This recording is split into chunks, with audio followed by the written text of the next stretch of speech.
So the rumors turned out to be true. And if you've been following the Pixel 10 lineup through the leaks, the photos, the Whisper campaigns, pretty much everything that was speculated has come to life. And that's exactly what Google has delivered at their launch event.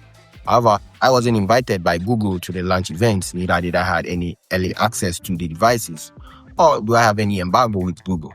But based on the keynote or live stream and videos from other creators who had early access to these devices, well, I'm bringing you my version of what I call virtual impressions of the Pixel 10 series. So here's everything you need to know from the hardware, the software, the price, and what's actually new to these awesome devices. So right off the bat, let's start with the hardware. So the same as last year, this year we got 4 models of the Pixel 10 series. That is the Pixel 10, the Pixel 10 Pro, the Pixel 10 Pro XL, and the Pixel 10 Pro Fold. And they actually come in some pretty nice colors also. For the base Pixel 10, you got Obsidian, you got Indigo, you got Frost, and Lemongrass. Then for the Pro and Pro XL, you got Moonstone, you got Jade, you got Porcelain, and the same Obsidian as the base Pixel 10. Then for the design, it is actually the same as last year's Pixel 9.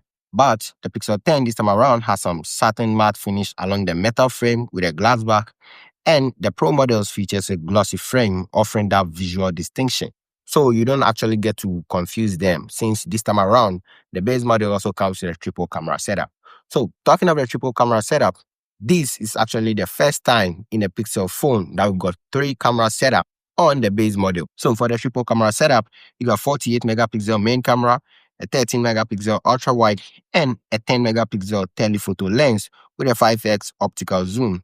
And it can zoom up to 20x with a super res digital zoom. So yeah, I haven't actually used a Pixel phone before, so I can't really tell what these features really actually are.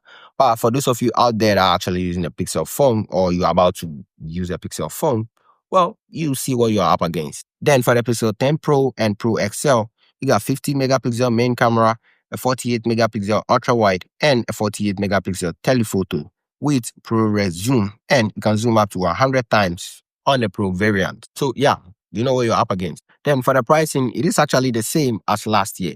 You got $799 for the base model, $999 for the Pro, $1199 for the Pro XL, and $1799 for the Pro Fold. So yeah, that's the same price as last year. And it is actually kind of expensive if you look at it in a different way. It is pretty expensive. So yeah, shout out to everybody that's using a Pixel phone out there. I mean, you're actually rich. Well, I don't have that kind of money to purchase a Pixel phone. So yeah, maybe you can subscribe to help me reach a certain goal or certain point where I can actually buy a Pixel phone for myself. So yeah, hit that subscribe button. So moving on to the software, all the models now runs on the Tensor G5 chipset, which is expected to deliver noticeable subtle performance uplifts over the previous generation, especially in AI tasks, although exact benchmarks aren't available in the hands-on videos. So definitely keep an eye on that when it actually comes out from the creators who actually got their hand on the devices. The UI follows the same Material 3 with refinements including smoother animations and personalizations.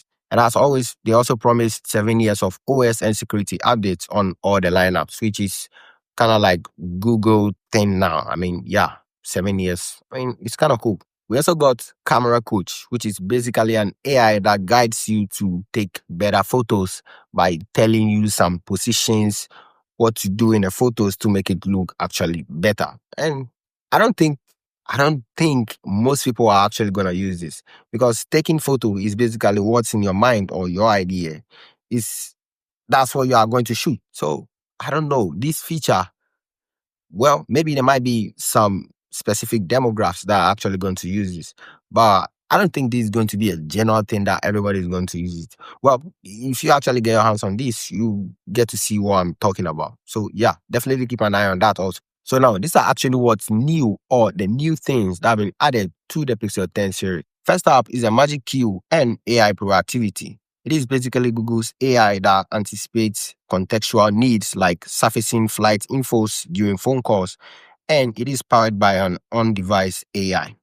Then you also get Super Res Pro Zoom for the Pro models, and it helps them to reach up to 100x zoom, adding a new layer of zoom capability and a sprinkle of an AI thing to actually enhance the image.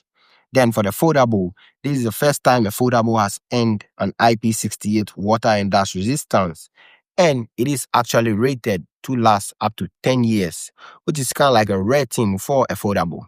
Shout out to Google for that. Then the final feature is the Pixel Snap. So it is basically magnetic Qi charging or MagSafe-like thing that has been added to the Google Pixel. And the Pixel 10 is the first of Android family to introduce the magnetic Qi wireless charging with a 15 watts on the standard models and up to 25 watts on the Pro XL. Basically, if you now own an iPhone, you can snap that magnetic accessory at the back of this phone and it will basically stick. Shout out to Google for that. So that's my virtual impressions of the Pixel 10 series. Just the hardware, the software, and the standout features based on the keynotes and the early access creator previews. So which part caught your attention the most? Is it the magnetic wireless charging, the Super ProRes zoom, or any of the standout features I did mention? Let me know in the comment section and be sure to subscribe. See you in the next one.